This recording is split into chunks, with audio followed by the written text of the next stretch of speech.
beautiful introduction, and thank you for inviting me here too, and Luke. This is the first reading that I'm doing with the new book actually in hand, so it's very exciting to actually have the object to read from. And it's really exciting too that that's happening here, because this second book is so meaningful for me, and it's so connected to so many of the familiar faces in the audience tonight that it's perfect. It just has worked out perfectly for me to have this book now and to read from it here. So thank you to everybody for coming. It's wonderful. And I'm actually not going to start reading from Stranger first. I'm going to read from Practice Restraint a little bit. And part of the reason I'm doing that is because this was my first book, and it was partly dedicated to my teachers, and some of them are here. And I have to say, I would not be here, and I would not still be writing if it were not for my teachers. So this is really for them, and so I wanted to read a little bit from it. So I'm going to start at the very end with a poem called Poem. This is the park where flowers were fitted in spaces and fed. I myself have been grimacing back. Comprenez-vous? I offer to pencil you into my book on color. This is the park where trees hang under the lake. What did I offer you then? A vial of red? A little pressed boy in a cap? Penciled myself into beauty. This is the park where glad hands rummaged the lake. Back into girlhood. How would you know him? I myself have nicknamed the fountain's shades. Pumpkin, honey bun, witness, sorry, and sloth. Do you remember him dying into the lake? He came up littered and silly. Look for your name under a table of colors. This is the park beauty hangs in the lake and the needle pines point. You will be featured on page 35 under salmon pink. Back into beauty, girlhood, his cap. He was small and fit snugly into the dye. This next one is kind of an homage to Little House in the Big Woods. And I was living, like Brian mentioned, in Wisconsin for 5 years. So a lot of this book I find now, looking back through it, is kind of suffused with Midwestern imagery. The plains and the lakes and everything. Little House. Mother's smooth, parted hair. Hands busy with light. The buttons that buttoned her basque up the front. And the girls, little waists under wings of sleek hair. A bright new bullet, shiny new bullets, their shining eyes. Wearing only a loincloth, he curried the horses till all the meat fell from the bones. Now it can never be long, long ago.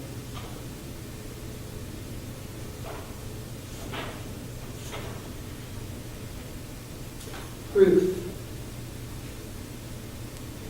What good is she then, wearing lightweight combs in her hair in the V-shaped valley, then far from the V-shaped valley on fire?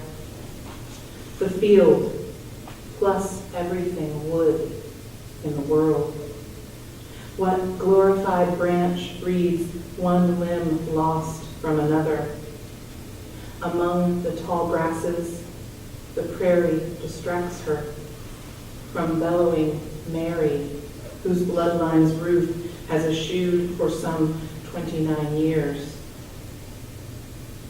In the storm shack, pulling her hair down, afraid, not the thought of her drowning in that, but the other, that peerless contraction. And now I'll read just a few poems from the middle section of this book, which is called Bank Book. These are tiny, tiny poems that I wrote while working at a bank in Madison, Wisconsin. During my free time, when I finished my work. Bank 3. I am new. I left my dress in the film, a body of water.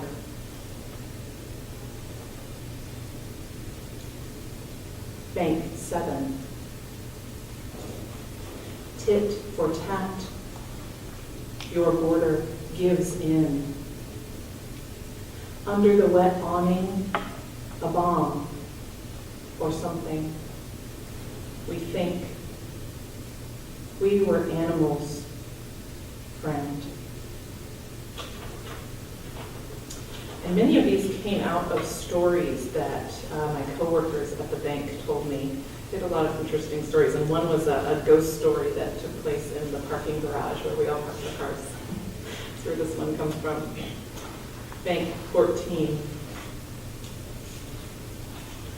Branding a world in which daisies appear, as if you who were the yard lady turn in the parking garage, your logo bearing you gravely. Bank 25. It's something, your body, my car, laid down in the tunnel of noise for a reason. The white half hour.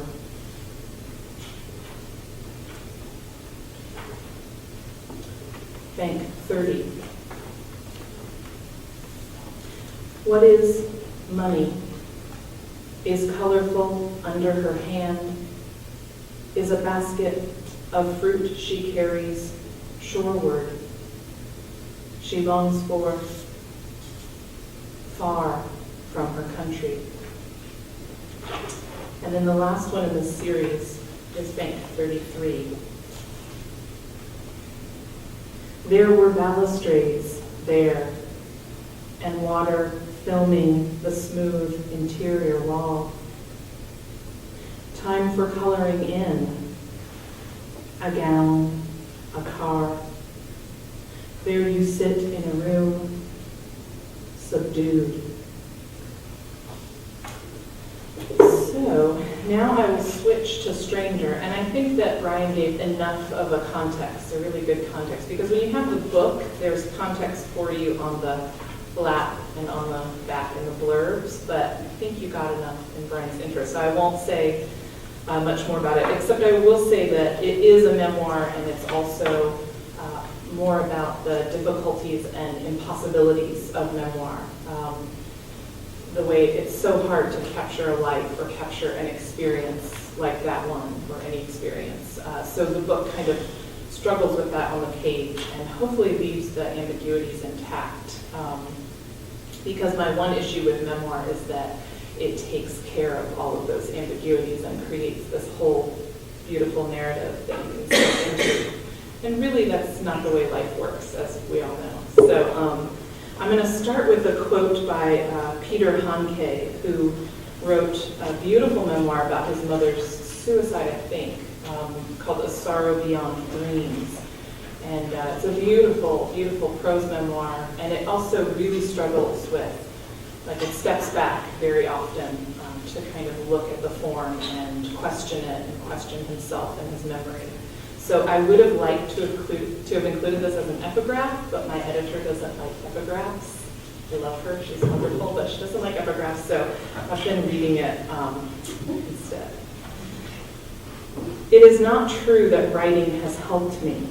Writing has not, as I first supposed, been a remembering of a concluded period in my life, but merely a constant pretense at remembering in the form of sentences that only lay claim to detachment. So I'm going to read one entire section of the book and then a little bit of the final section. But this section is called Another Country, and the poems and prose pieces kind of flow into each other. There aren't really titles, but I'll pause a little bit between each piece. We were less involved with the lake. We asked for your name in cups along the way. You weren't thinking of us. You were thinking I look much better when thin, willowy. These are the words we used to describe.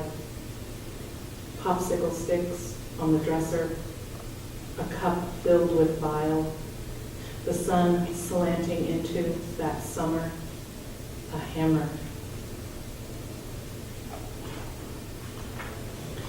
She lay dreaming under the knife while we, in our alien living room. A green wall reminds her of summer. Once pinned her hands, and then nothing. The world grows thin. Not fire, nor water, nor mere inundation, nor ease. She sings between sleep. Her world is a stalker. She stalks it in turn, and the family mouth runs on.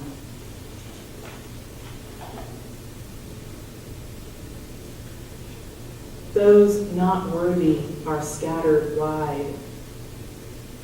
The line coined lately, gone. My head and everyone changed. And the ancient of days sweeping into me. Describe this impossible field, this wave. The morphine box and flavored ice. Everything went on as usual outside. I craved a great earthquake.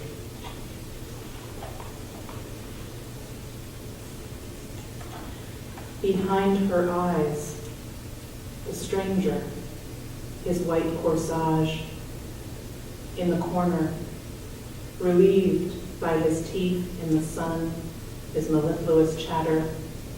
Something like respite, confetti descends, but dampened leaves, danger, a red and blue cloud.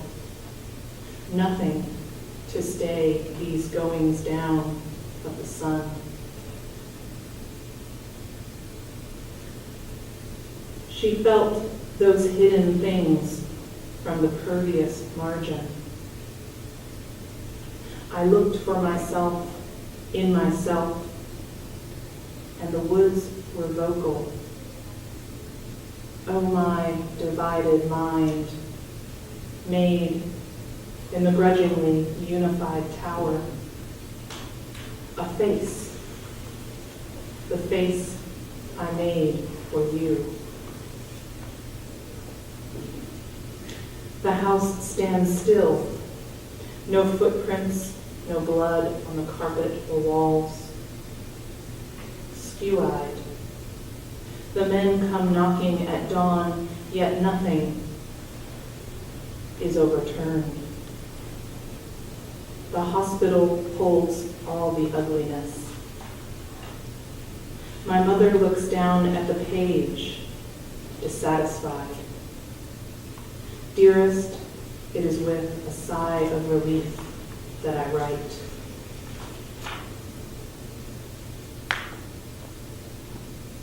What breaks is small in the human eye. An inveterate inner dam leaves me washed and willing from the public mind into wilderness. When I move, the booms and panics subside. This hour, no longer my no exists. On a manicured lawn of such green, the end of her middle-class life in America.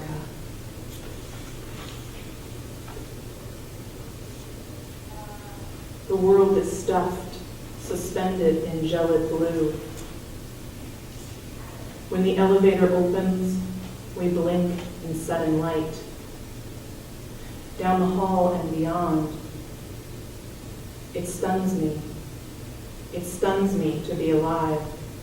It stuns me to be alive in the Waffle House. The sun looks bad. I have no desire. For all we know, in a lukewarm bath, noise, and another country heard from. And I'll just finish with a few poems from the last section, which is called Elsewhere.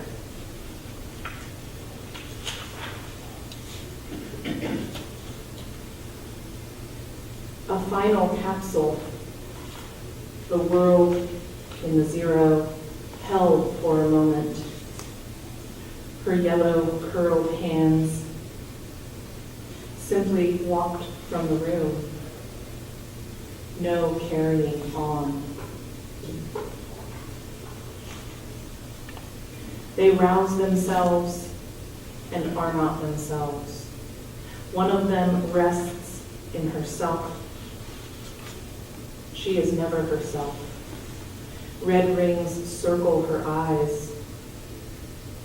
She rises up slowly.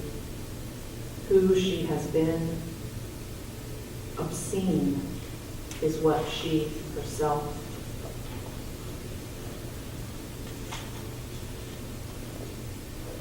She is water poured out through irrational doorways.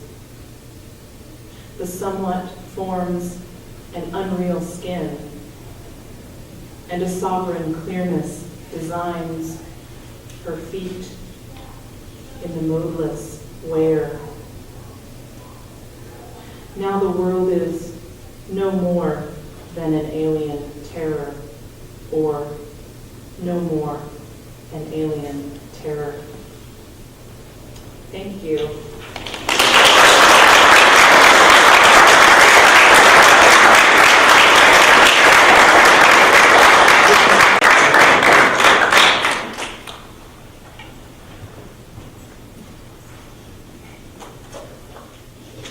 I think of Brian as the ultimate ambassador for poetry. He writes it brilliantly, he translates it brilliantly, he promotes it brilliantly, he teaches it brilliantly. And you folks at Richmond are really fortunate to have him, as I was really fortunate to be taught by him and to learn a lot from him. And thank you, Laura, for, wow, that was emotionally rich, beautifully measured, very potent language. I just, that was gorgeous, so thank you. I did not go to Godwin High School, unfortunately. But I did live in Richmond for 4 months. I worked at a box factory. It was 110 degrees in that box factory. It was a beautiful Richmond summer. And I had come from the north, I had come from Ohio, and I was making money for graduate school at the time. And the guys that I worked with were real salt of the earth kind of guys and a little bit good old boys. And, I thought I was getting along pretty well with them and by the end of the summer. And at the end of the summer, though, one of them pulled me aside and he said, Lou, I ain't saying you're a bad fella, but why don't you get your Yankee ass back up north? And that's when I learned there really was a difference between North and South. Well, I'm going to start out, I'm going to warm up with two newer poems, and then I'm going to proceed to the poems from Interloper. And I'm going to read these consecutively for the most part, and even if you don't know what's going on, I hope you will participate in the language, and I hope your imaginations will be provoked.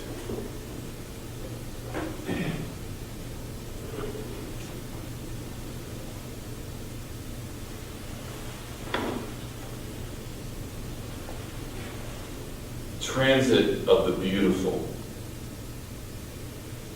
Cockroach on the lip of a teacup, while the woman upstairs puts a bag over her head and gasses the house. In conclusion, the lights go out. The soul is denuded. The insect makes no attempt to be heard, no scream, but antenna waving like palm fronds before the Prince of Peace crawls into the cup. To be destroyed, to be indestructible, this is always the question.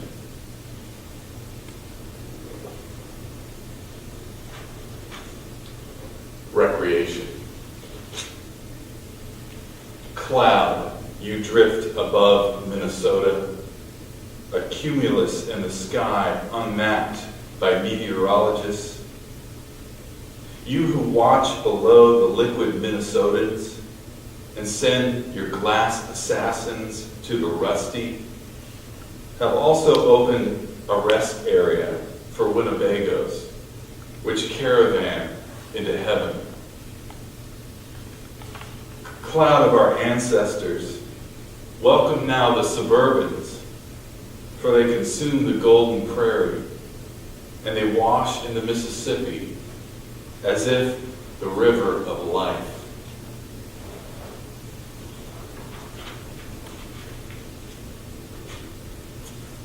And these next poems are from Interloper.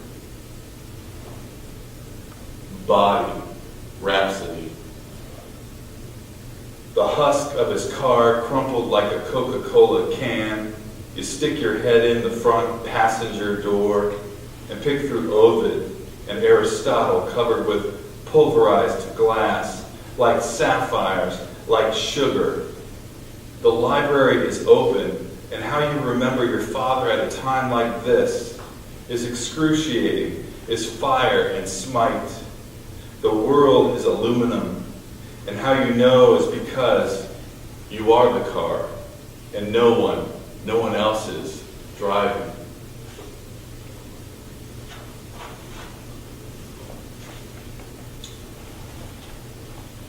Lines composed on an open space. There are days when you are lost, when the quarter notes cannot find you, and you wish to take a buffalo down with an arrow. You play in the fiddleheads, the hell with Pacific. You're eager for planes, everything on the surface. But hardly have you settled when it's time for little bighorn. Blisters around your mouth, blown clefts. Such is the paleface. He strikes out for frontier, then notation.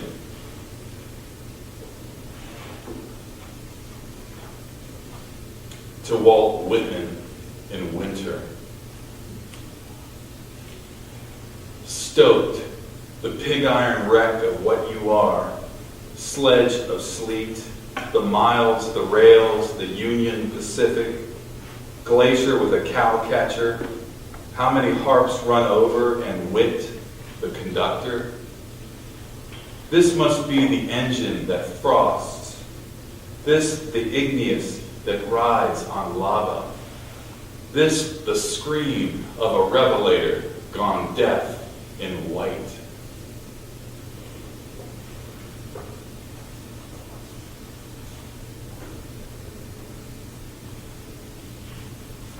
Chicago.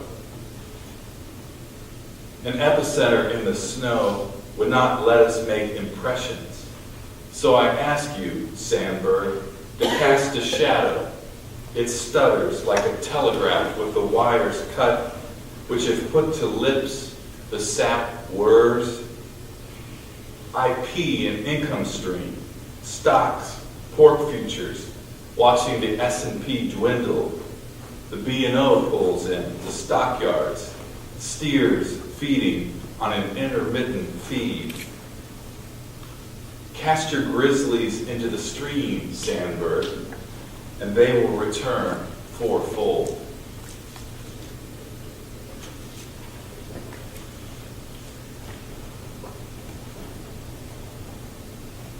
Cincinnati. Molasses and rum, barbecued ribs, the hull of a steamboat. I can picture it anchored in the Ohio. I can see it in the slip, the back of the pig picked clean. I can see the sluice of wastewater and the river treated. The pork blows its stack. From here I can describe the fat running down a washboard, the pickled feet, china plate, the blood in the well.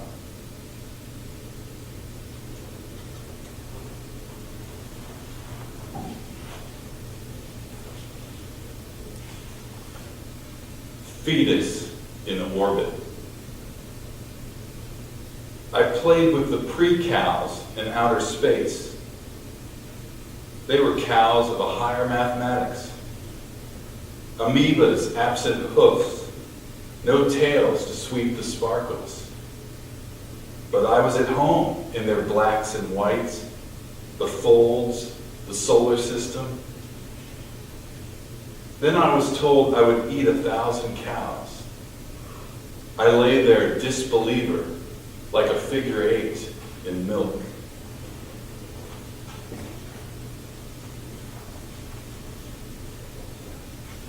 They get weirder.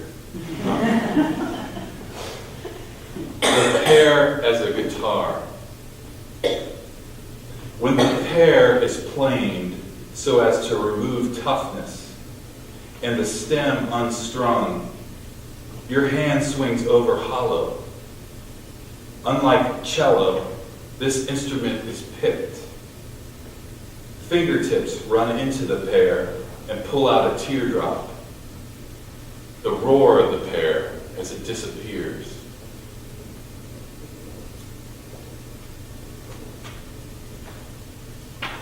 The beet as a bloody tenet. Though it seems to aspire, the root is dug out like an Indian head, and the beet, coiffed, becomes mercantile, scalp and headdress. The beet inscribed as a Caesarean, all hail winter vegetable. The beet on the fingertips of handlers. Last of the heirlooms, it trembles at what the greengrocer did, his 10 digits.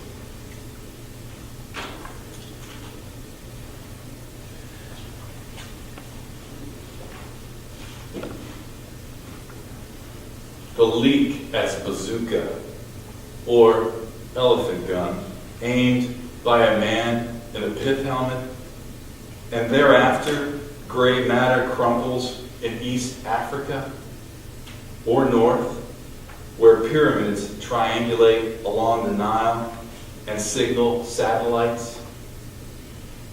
I forget where this is going, admits the man in the pith helmet, absent-mindedly pitching his saggy tent in the graveyard of the leek that was once supple and hairy, the leek that undermined peace in the mouth of the delta.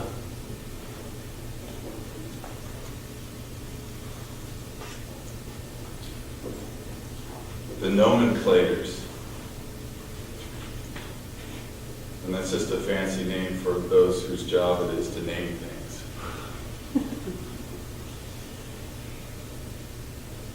In the garden of philosophy, we tend our heads. We perseverate about cabbage. We hack at cauliflowers. And our brains contemplate each kink in the hose, which, like the morning glory, loops its signature around every plant fit to eat. The names of our vegetables are signed in a stranglehold, so that as the tomato turns purple, we know it as Cherokee. Barely has it been plucked before our breath is shortened and daylight pinched. It feels like a sentence, all our extravagance in a slip knot, while the hose pumps alphabets of gladness, and the cerebellum prays without ceasing.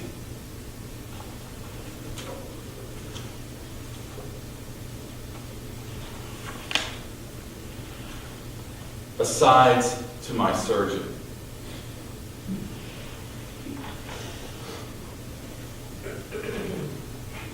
Tattooed arrow on my chest, a line of stitches to unzip. I felt you feeling around in my heart, and so what if it's thick? So what if it's old growth and a river bends through it? Where is the canoe, you asked, the birch bark and smoke? You reached for the whole tar nation, the wigwam, the peace pipe. I gave only a hint of direction. It was faint. Even so, you said, I smell blood.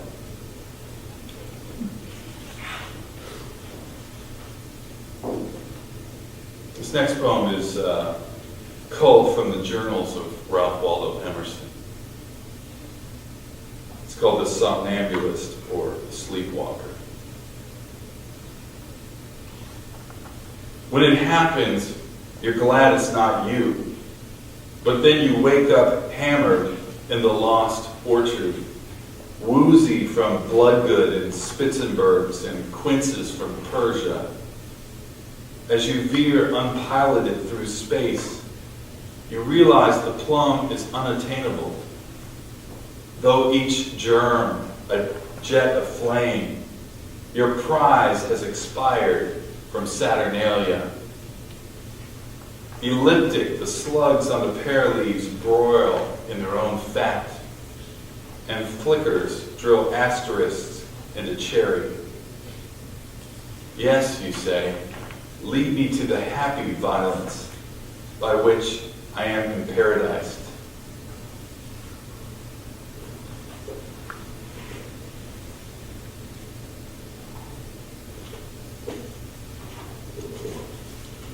Cruisers.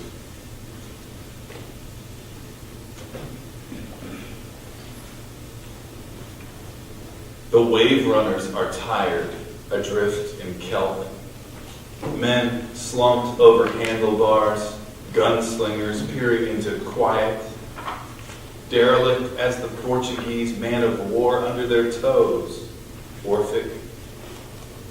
The friends have scuttled their tone and go with tears, sunburnt, forlorn, agraphic. The sailboats have quit. The sun is almondine and sincere. Only the wedge of cormorants rounding the island. Only the hyssop of their wings.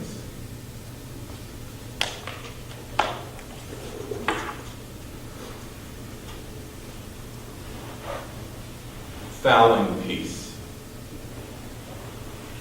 After the flyby, I lay trigger happy in my hunting blind and looked skyward and honked in artificial sympathy. Unless you go invisible and lie similarly, unless you too shoot birds of a feather, your goose is cooked, I more than once said, with a mouthful of casings.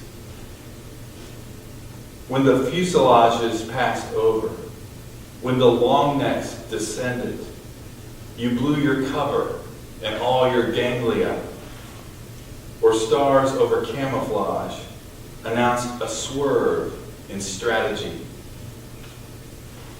I out of my covert, you out of your gaggle. All night in antiphon, we shot our mouths off, we shot the breeze.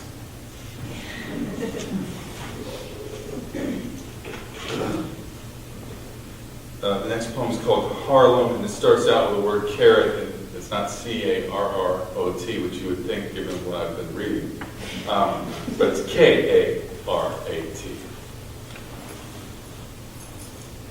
Carrots, carrots tumbling to the street.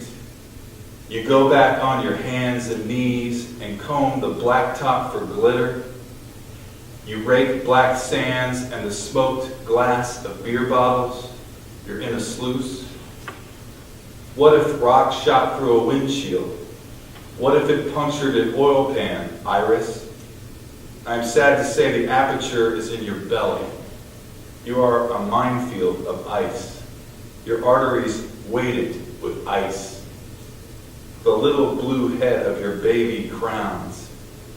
I take him with forceps and play his circumference with a stylus.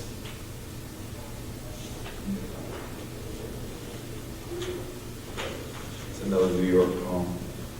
Island of the Integers. 11 collapsed into the crater. Who sinned? Who made the world uneven? I received the news, a javelin in the slipstream. Foxes and peacocks forsook cages and puffed. 9 muses, 9 virgins, 9 months. How did Armageddon begin? Jets, giants? Men smelled my hymen. I wandered lonely as a one.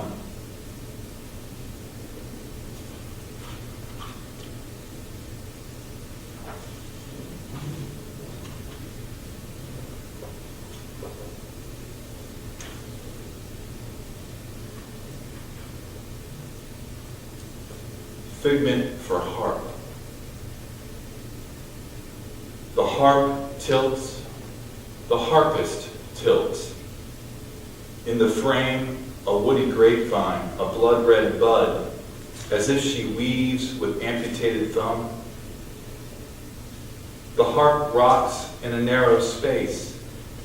Unlike sex, a to and fro. Yea, even there along the strings, the harp as loom. The harp as electric fence, and on the wires hangs a golden finger, and to think it plays in tune with a cactus.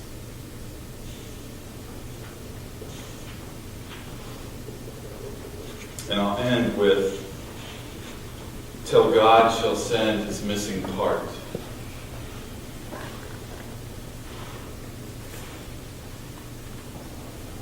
Sputter home to a throne room, a diesel seraph, the burning helicopter belly flops at rest in suburb. Uplift the engine block and put it in a thorax and put it in abyss. Coax the maple seed, instruct the carcass. What can be salvaged? 3 sassafras fingers singed, 2 spark plugs, 1 ripcord for the multitude. Thank you very much.